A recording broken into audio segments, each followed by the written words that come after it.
G'day, Tragic here, and what? New Lord of the Rings pack, Drúadan Forest. Pretty cool. So let's get into this sucker and see what we got. What do we have? Have we got something of interest? Have we got something not of interest? Who knows? Who knows? Well, we'll find out soon enough. But well, we'll see. What is it? I don't know. Let's open this up. Open. Okay, let's get this zoomed in. Okay, so first up we have Merlondi. Anyway, this chick. What has she got? Each hero you control with a printed lore resource icon gets -1 threat cost. Okay. It's interesting, I guess. She only has a measly 8, so she's actually 7 threat, which is tiny. 2 quest, 2 attack, 1 defense. You know, she's an interesting hero. I'm not a big fan of what's the currently seems to be. There seems to be a mono deck theme inside Outlands, and well, I guess I don't know what do you call it. I don't even know what this set's called. I just call it Outlands because that's where the Outland heroes are from. But yeah, it just seems that there's a real focus on mono heroes. I mean, there was a spoiler recently that I read. I don't usually read spoilers, but I wanted to read this one because it was a new Hobbit hero, and I've always wanted to have a Hobbit solo deck. But I don't know. There's a lot of focus on single spheres at the moment. Anyway, but still, we have. She's a pretty cool hero. I like that. -1 through all threat cost. That's good. And now we have Furlong. Ooh. Now he's another Outlands guy. Now the Outlands deck, as you might know, is redonkulously powerful. So I mean, it's only going to get more while this set's running. While you control Outlands allies that belong to 4 different spheres, ready Furlong at the beginning of each phase.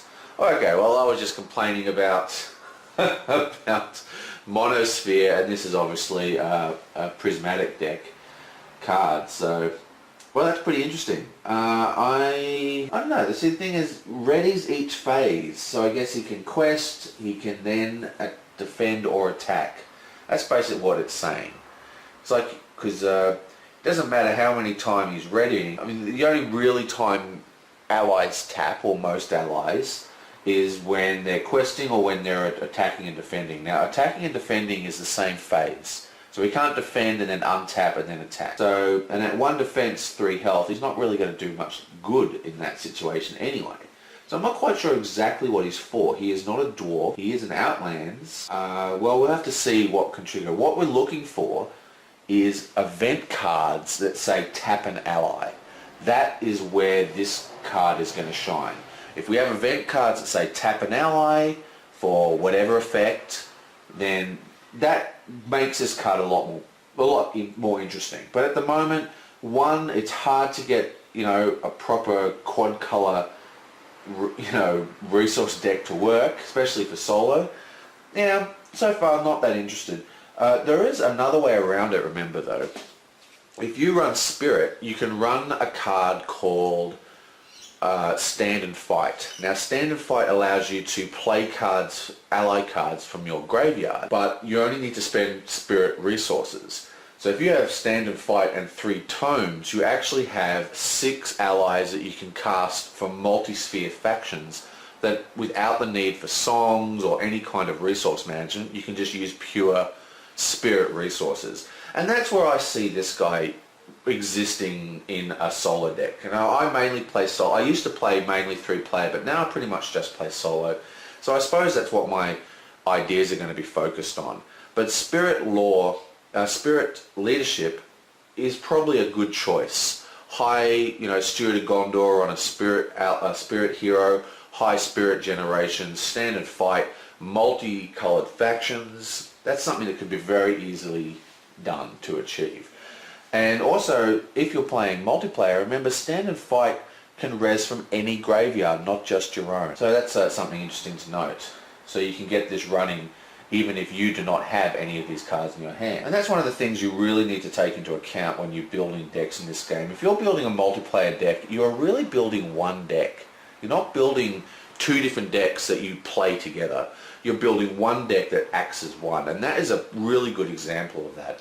You can use standard fight to res allies from your opponent, from your allies, the other player's discard pile, which means you don't have to put all these cards in your hand that you possibly can't use, but he could use them, you know what I mean? And that's a way you could get this guy running in multiplayer as well.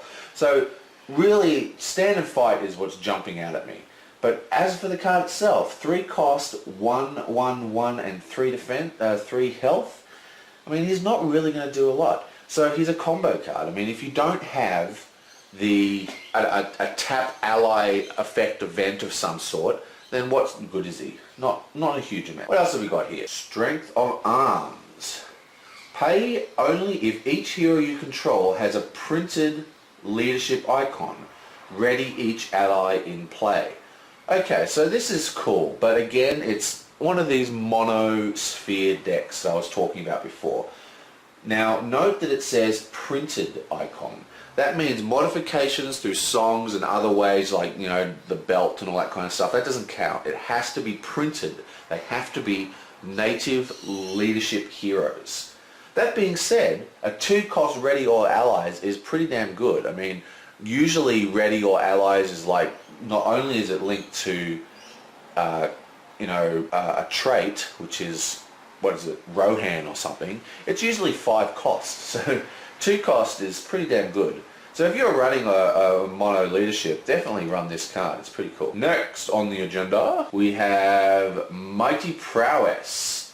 This is an attachment attached to Tactics Hero. Limit 1 per hero. Response. After attached hero attacks and destroys an enemy, deal 1 damage to another enemy that shares a trait with the enemy just destroyed. Oh, I really like this card. I really like what this card represents, and that's some pretty cool mechanics. I mean, is the effect itself that powerful? Well, not really. I mean, this isn't going to replace a really hardcore weapon, for example. I mean, it's a skill, as it says on the thing. But I mean, this isn't going to increase your chances of killing some big monster. It's not going to help you with, you know, like say with the defense, it takes 3 turns to kill. It's still going to take 3 turns to kill. It just means that every time you do kill something, it's just going to make it a little bit easier to kill the next one. And this is one of those cards that I really like. I like the idea of this card. I like the art on this card, and I like what the card does. But the question is, will I find room for it in the very limited space I have in my decks?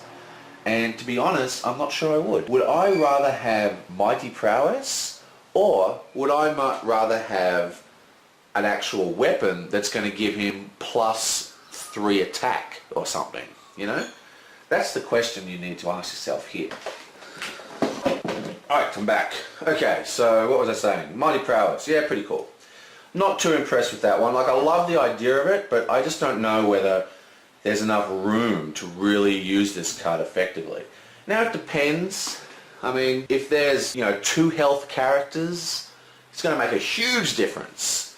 You know, like if you've got 2 health characters, you've got some Gondorian Spearmen, bam, that's like powerful beyond belief. This would run well in Khazad-dûm. But seriously, I mean, we saw those monsters in the last set. I mean, they had like 10 health, some of them. Wow. Anyway, what else have we got? Next, we have an event. And this one is Trained for War. Play if each hero you control has a printed Tactics resource icon. Again, another monosphere card. Until the end of the phase, if the current quest has no keywords, it gains battle. Okay, now this is a really interesting card. Has no keywords. That is the bold text that you see in the cards, okay? Not the rules, okay? So if the card, if the like say Hunt for Golem, that one that I played from Mirkwood, right? That has when you finish a quest, response, and then a whole bunch of stuff happens. But if it doesn't have that, you can actually just switch it over to battle, and that's really going to put a lot more power in the tactics at court, because tactics obviously because it's a battle sphere, is, well, I mean, questing is its weakest link, isn't it? And well, this basically can just turn that around, sort of flip the tables. I do really like this card, but then again, oh my god, I've got to use a mono tactics deck, which is really, really lame. Next, Civilian Refugee. After a character leaves play, discard Civilian Refugee from play. Interesting. Not really sure why this guy would be good. He only does cost 1 to go out, so it's like a very, very cheap 2 will for a quest. I mean, 1 for 2 will for questing, I mean, that's pretty strong, you know? It doesn't have any form of unique, so you can get 3, you know, if you're on turn 2, you can put 2 of these out and have a permanent 4 questing ability. Now, obviously, it's got this quite a hardcore, you know, drawback, or weight, as I call it. And the weight is that if 1 card leaves, then they all leave. And that could be really, really bad. But there are some things you could actually plan for. I mean, if you put, I think it's Horn of Gondor. Horn of Gondor is a resource gen card where you get resource when things leave play. Basically, if you have Horn of Gondor, these guys become free. They cost 1 to put out, and they're, you know, 2 to quest. When they leave play, you get the money back because you get a money through Horn of Gondor. Which means if you have 2 of these in play plus the whatever normal character left, you might get 3 resources. So that's a little combo that I think would work quite well. And but still, even so, 1 for 2 questing, that's pretty good. There's many games where you don't really get a lot of allies leaving play. And yeah, I mean, 1 cost for 2 will, that's really fantastic. Added with the combo with Horn of Gondor, it just becomes more powerful. So this is a kind of card that I would only put in a deck if it had huge start requirements, because we all know that the quests start out pretty heavy, and as we get our board position sorted out, they get easier as time goes by. But in that very first couple of turns is really when you struggle, especially for questing or especially for combat. Now this allows you to get past that hump a lot quicker. For example, my favourite quester to date, I guess, would be Westworld Horse Traveller, which is a 2 cost 2 quester. Okay, it does have a swap location trait on it, but I don't really use that very much. But this guy would go in the same spot in my deck. Okay, fast questing in the early game. So I really think this is a great card, and I think people are going to be a little bit hesitant to use it because of that ability, but I think that ability, I mean, it's a pretty heavy weight, no argument, but I don't think that stops this card being extremely good. Okay, what else have we got? What is next on the horizon? Against the Shadow. Okay, this is another one. Pay only if each hero you control has a printed spirit icon. Until the end of the phase, spirit characters use their will instead of their defense. Okay, so this is an interesting card. Again, it's sort of like what we saw with the tactics one, but the problem is that spirit cards are usually tapped during the combat. We're usually using our combat to our will to quest and letting the other guys deal with the combat. So what real use is it to us to have extra defense? And how much defense do we have anyway? I think our strongest hero can probably get to 6 pretty easily. That's AON plus the +2 will attachment, or whatever it's called. Celebrion, or whatever it's called. It's like a pendant. So you get to 6 pretty easily. I mean, there's other ways to get up there, but seriously, I mean, yeah, this doesn't really impress me too much. 1, we've got to use a mono spear, and that does not impress me at all. I hate that. And 2, usually we're going to be tapped. I mean, obviously, if you've got this in your hand, you go, well, let's not quest with these guys. But most decks that I've used anyway, and the decks that I build, well, I'm using the spirit guy specifically for questing because that's what they're pretty good at. So, yeah, not too impressed with that one. And next, okay, so it's the Harbour Master, another Noldor. He's a 3-1-2-0. Now that's pretty good. A 2 attack. There's quite a few 2 attacks for 3 and for 2 with Law.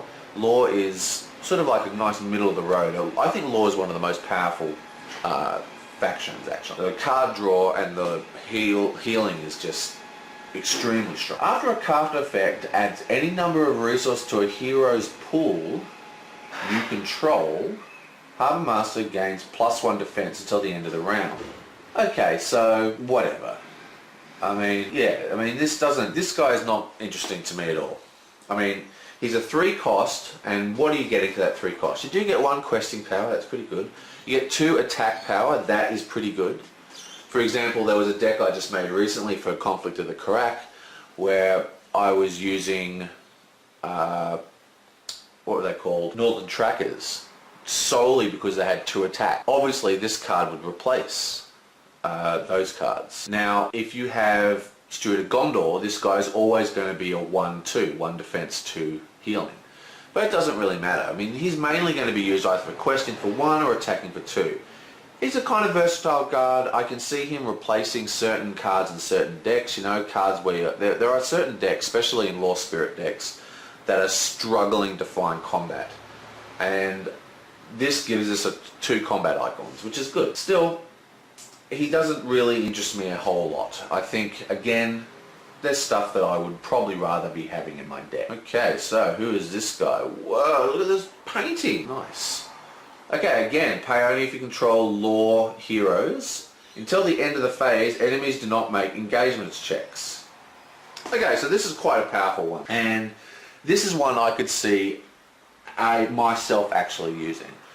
Mono law, because in my opinion, for solo play anyway, law is probably, I reckon, the most powerful sphere. And mono law is a viable sphere as well, because mono law allows you to play turn 1 minstrels, which means that you can get your resource, you know, organized really, really easy. Every single turn you're able to get the correct resource tokens out, you know, songs out, which means mono law is probably the most versatile of the monospheres. And the problem with mono law is that it doesn't have a huge amount of attack. It's got quite a number of 2 attacks. We just saw a neat little +2 attack icon guy, but it's really a little bit retarded with the ability to fight off people. And this guy is going to do what mono law really needs, and that's to stall the staging area. I mean, this is a good card. I like this card, and I think this is the first of the mono event cards that we've seen in this pack that I think I might actually want to play. What else have we got here? White Tower Watchman. Wow, this is a neutral. Is this the first neutral that hasn't been like, you know, Gandalf or whatever? If each hero you control belongs to the same sphere of influence, oh, it's another mono thing, you may assign damage from undefended enemy attacks to White Tower Watchman instead of a hero you control. Wow, that's very interesting. Well, if I was playing a mono deck, there's no way I wouldn't have this guy in. He's got 1 questing power, so he can tap to a quest at any time. He doesn't need to be able to defend, even though he's got a pretty strong defense at 2. Now he can take a 5 hit in the face without dying. I mean, that's pretty nasty. But the ability to soak up undefended damage even when he's tapped, that's pretty strong. Nice. But again, who's going to be running monosphere decks in the first place? And that's it. That's it for the player cards. Wow. Not an impressive pack. There's a couple of nice cards in there, there's some interesting cards that are going to lead to definitely some creative deck building. But all in all, not hugely impressed with. There was nothing really in there that blew my mind. Yeah, so let's have a look at the quest itself, shall we? Okay, so the pursuit. Can you read that? I'll zoom in a bit. The leader of the underworld cabal from Minas Tirith has fled with his remaining henchmen. You are full of his trail to the Drúadan forest, hoping to bring the nameless villain to justice. Search the encounter deck for Jury, or whatever, and set him aside out of play, shuffle the encounter deck. Okay, so let's find that guy. And here he is. Interesting. Okay, so a 4, 5, 3, 6. So again, it's a 9 attack to kill. Not too hard to get nowadays. 1 threat. So you cannot never fight this guy. He's always going to attack you. Let's have a look here. Allies cannot defend. While he is in the victory display, characters get +1 will and +1 defense. Unless he's in the victory display, players cannot win. Okay, so this is interesting. This is like an assassination quest. This guy here has one attack, one threat, which means he is going to engage no matter what. You can't stop it. You will be fighting this guy. And not only will you be fighting him, you have to fight him. There is nothing you can do about it. If you do not kill this guy, you can't win the quest. And he has no other real problems. There's nothing really tricky about this guy. He's just a 5-3. You know, that's not too good, but it's not too bad. And of course, when you do kill him, you get +1 will, +1 defense to all, is it just allies? All characters, to all characters, which is huge. So very, very cool, and I like the fact that he gives us something positive for taking in the bounty. Okay, so then we're at the B, 1B. It's an 11 quest to pass. The Drúadan forest is a wild and dangerous place. It is said that Wos, what is it? I can't pronounce that. Wos? Yeah, it is said that Wos, reclusive forest dwellers, still reside among the trees. You wonder if your quarry has considered the dangers of this course. When revealed, reveal one card from the encounter deck per player and add it to the staging area. Okay, so far this is a very, you know, standard quest. Nothing's going on here. We just have a guy in the staging area, or not even in the staging area. He's outside out of play. We'll reveal one character and just get on with it. This is like a quest from Core. Okay, so let's see 2A. And that's a good thing, by the way. I mean, I do like the sort of more expansive, interesting quests, like that one where we're running on a siege and we're fighting on that bridge and it's got all the multiple choice. I mean, I love those kind of quests. But also, I do like, you know, just a simple, straight up, let's go questing. You know, let's have a quest, let's kill some monsters, you know, where it's not a huge headache. So yeah, so far I'm enjoying this quest, just from what I've read. As you move deeper into the forest, the wilderness quickly swallows all trace of civilization. Pushing through a dense patch of undergrowth, you come upon a dark and tangled grove. The stench of death strikes you. Okay, great. So we lost in the forest again and have ended up somewhere hideous. 17 to pass this place. That's a pretty decent one. In the grove, fleeing traitors lie... Oh, what? I can't read. It's so hard to read from here. I'm going to have to pick this up. In the grove, fleeing traitors lie slain, pierced by poisoned arrows. As you search the pain-racked corpses for the bodies of their leader, an ominous echo of drums begins to sound among the trees. You desperately begin to retrace your steps from the woods, lest the fate of the traitors become your own. Okay. So, interesting. This is, well, you know, so we basically, typical Lord of the Rings questing fashion, we've gone into the forest, taken a wrong turn, and we're suddenly in some hellish location. Now, it does have an interesting effect down here. Archery damage must be assigned to allies if able. Now, what that's talking about is the Archery X keyword. It's not talking about characters that have ranged on them, all that kind of stuff. So, you can still use characters that have archery, you know, in inverted commas, but, you know, ranged. You can still use ranged characters in this quest. They're not going to actually shoot your own people. But monsters that have Archery X, that's what they're talking about. And they have to be assigned to allies. Okay. And finally, 3A. The sense at the edge of the forest must be near at hand, but woes a master huntsman, and a band of them block your path. Your situation seems hopeless. There are simply too many of them. As they begin their attack, you realize your only hope of survival is to convince the Pukel, P-U-K-E-L, Pukel men, that you are not their enemy. When revealed, add to the staging area. Okay, so when we get to 3A, we put this big monster in the staging area. That's pretty cool. And then we flip it over, and we have 14 to pass. And it's got siege. Okay, so this is again part of the whole combat orientation we saw before. Siege means that you use your defense instead of your will when quest. Characters use their will instead of their attack when attacking enemies. If an enemy will be damaged this way, place progress tokens on it instead of damage tokens. When the enemy has progress tokens equal to its hit points, add it to the victory display. and place those progress tokens on the quest. If the players defeat this stage, they have won the game. Okay, so this is a really interesting... This is interesting. This has two different effects going on the quest here. So one, we have siege, which means that we have to quest with our defense instead of our will. Now that's pretty interesting already. Now, you know that if you don't match the will in the staging area, your threat dial goes up. So to stop your threat dial going up, you still need to quest with your defense. Now there's 14 points, okay?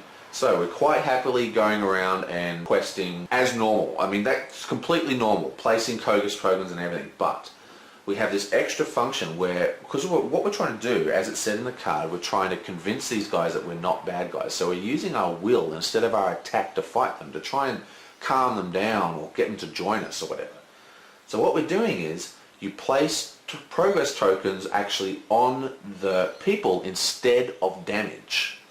And then when they're done, you place those progress tokens on this quest location. So we can get through these 14 quite fast, depending on how many hit points these woes have.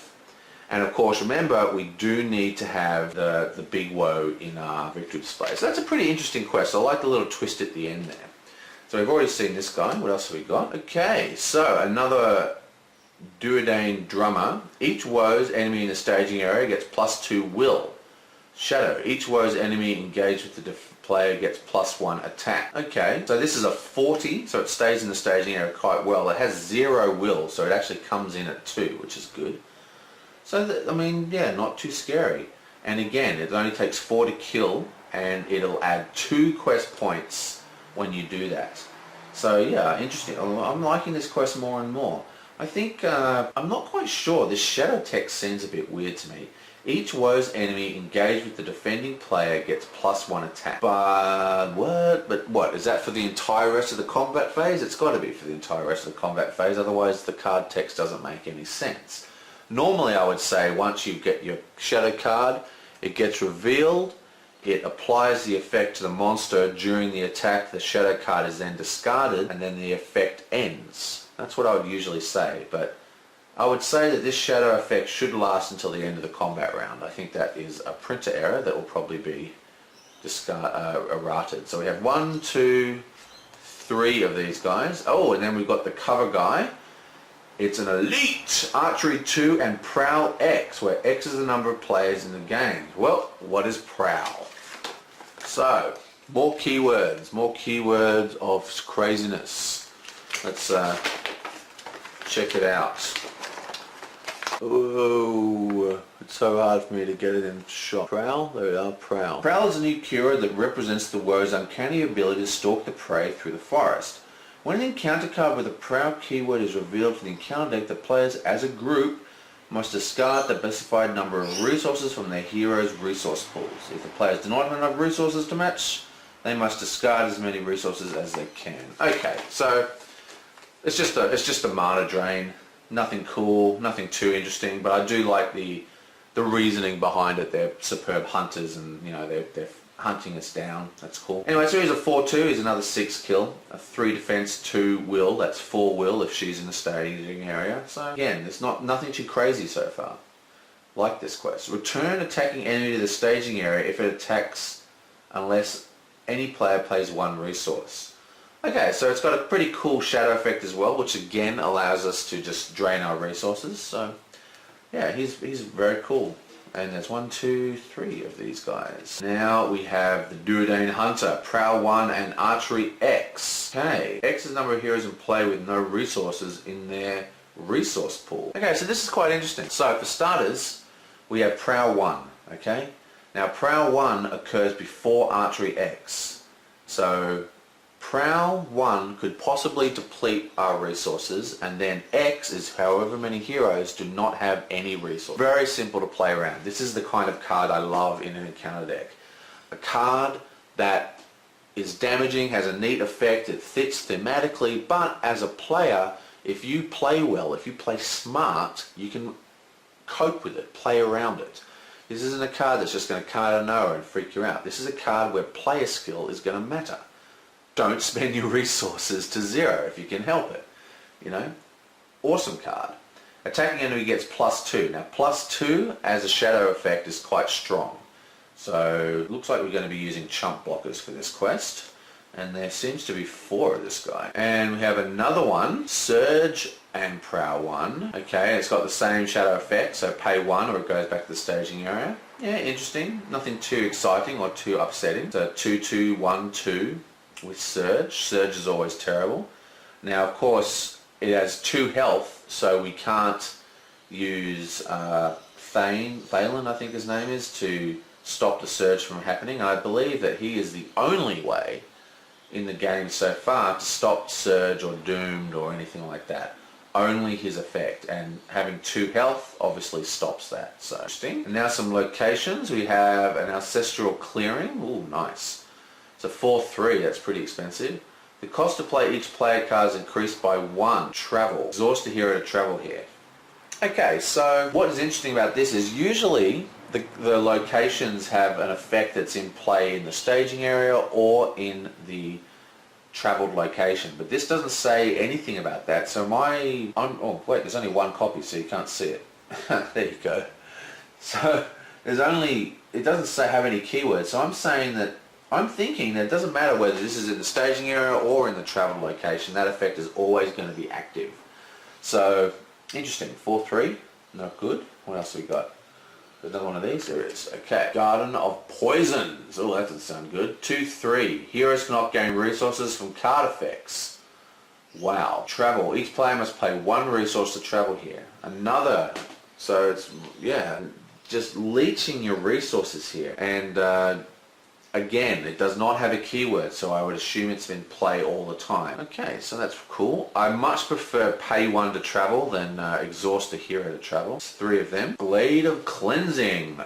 X and 5. Each woes enemy gains archery 1. X is equal to the total archery value of the highest woes character in play. Okay, now this means that this could be a 0 threat when it comes in if you've got no woes out. But if you do have woes out, it's going to be at least 1+, because it doesn't say printed, it just says highest archery value.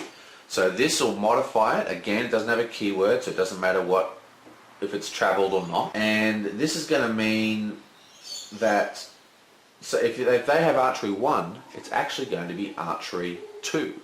And remember, the archery are often X values, so you have to work out those values. This could really add up quickly. Get out of control fast, especially if you've got more than one of these guys out on the table. Interesting card. I like this. I like that card a lot. Whoop. And now we're into the treacheries. Ooh, I don't like that drawing much. Right. Men in the Dark. When revealed, each hero must pay 1 resource or take 1 damage. If no hero takes damage from the effect, Men in Dark gauge surge. Must pay. Okay, this is a really weird card. It has an effect that you can get around, but if you do get around it, it surges. Interesting. Maybe they thought that it was too easy to pay for it. Still, I mean, when you're thinking a multiplayer game, I mean, this could be, you know, 9 credits to get past. Well, basically, I like this card. This is a card, but you know how I was talking about we can play around that effect of that other card because you can always leave a resource on the hero? Well, this is a card which makes you want to also balance that with not having resources on heroes, so you can cancel this effect. Interesting.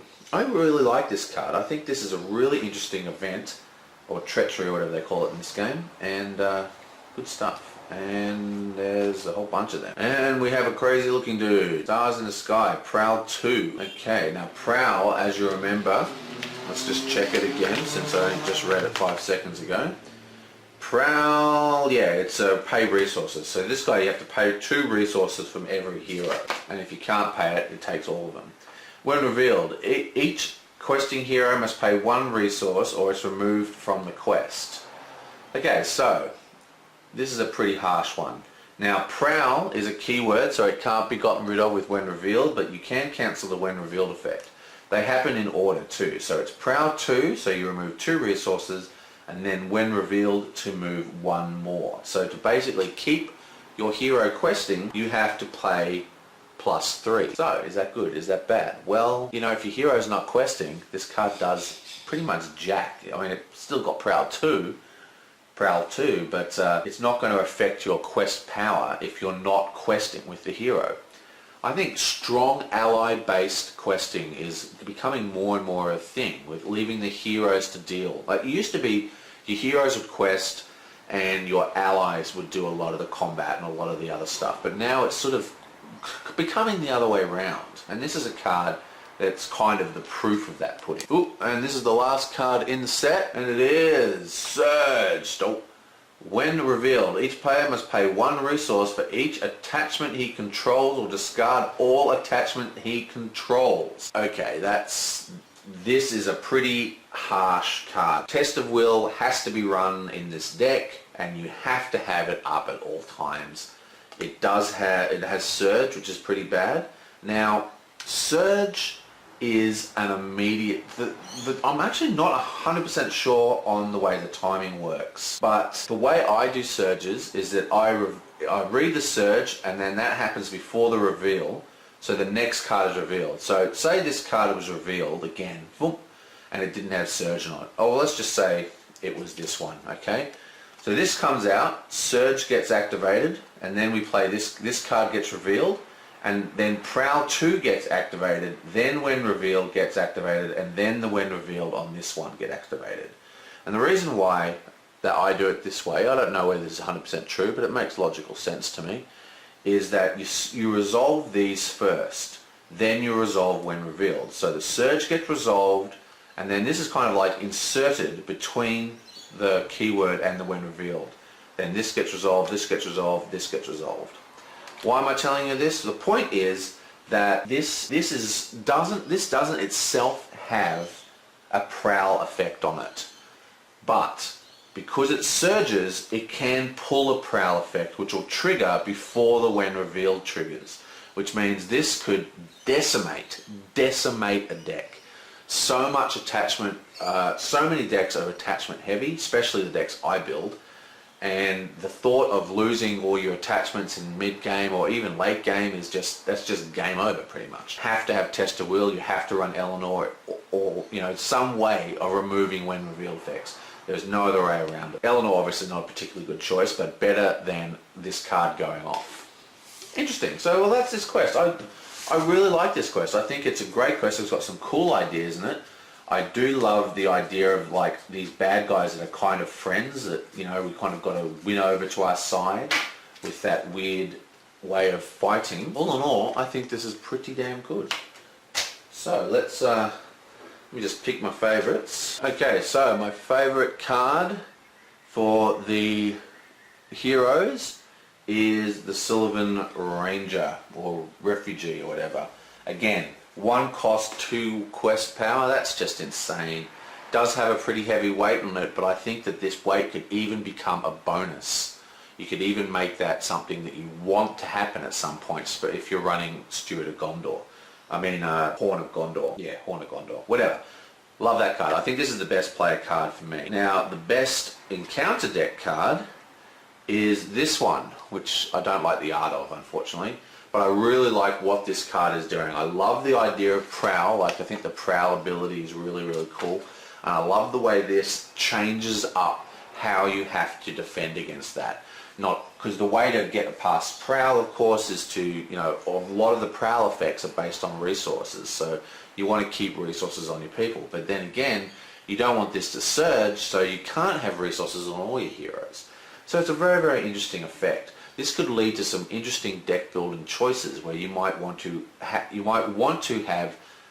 you want this to trigger or do you want the Prowl to trigger? Is it worse to have a surge or is it worse, interesting stuff comes out of this card. I think it's a really good addition to this set. Now, my favorite art for the encounter set is probably no surprise to people. I really like landscape drawings, and this little enchanted glade is awesome. It reminds me of an old adventure game I used to play called Hero's Quest, or some people call it Quest for Glory. But very, very cool. I'm not a huge fan of the big I think it would look better without the big statue, but still very, very cool. I really do like that card. And my favorite art for the entire set, and also for the player set, is this guy here. I think this is brilliant. I think FFG, much like Magic the Gathering, they've gone into this hyper digital art age where people with Photoshop and, you know, Painter X or whatever, they can make such intense drawings, like amazing drawings, but they're all the same. They're all smooth. There's no brush strokes. There's no artistry in them. They're just, well, I mean, obviously there is, but what I mean is I miss the old cards that look like they were drawn. They look like they were photographs of paintings, or they look like, you know, sketches, or they had watercolors or brush strokes in them. And I miss that. And this is what this card has. I mean, look at it. It's just so gorgeous. I mean, it looks like an actual painting rather than being that hyper refined, you know, super smooth look. Yeah, I just think it's great. I want to see more art like this, and not just in this game, in all card games. And even go even further, I want to see, you know, I'd like to see the return of different art styles in the same game. You know, I mean, sure, you want to have consistency through the decks or whatever, but I think, you know, when you start a new set, you have the opportunity to get a new artist. Like, not just a new artist, like someone completely different. Why don't we get someone who draws with charcoal, and, you know, do some awesome charcoal paintings, you know, or whatever, you know what I'm saying? I mean, obviously they'd all need to be approved, and, you know, it'd have to probably have color. But seriously, I really like the idea that this art, it's a great painting. I'm not a big fan of the second guy in the back. You could probably get rid of that. But still, I love the fact that this looks like a painting. It's got, you know, the leaves are splotches of color, you know. You can see thick graduations of color, striations in the face. You know, it's not like a smooth pink to a, you know, a darker shadow. You can actually see great big brush strokes down the front of the nose. Awesome, love it. Okay, so that is my set for the Lord of the Rings. What? And I will see you guys next time. And next time I'll promise I'll put the camera somewhere where I can see it. Okay, so that's the end of that. I'll catch you next time, guys.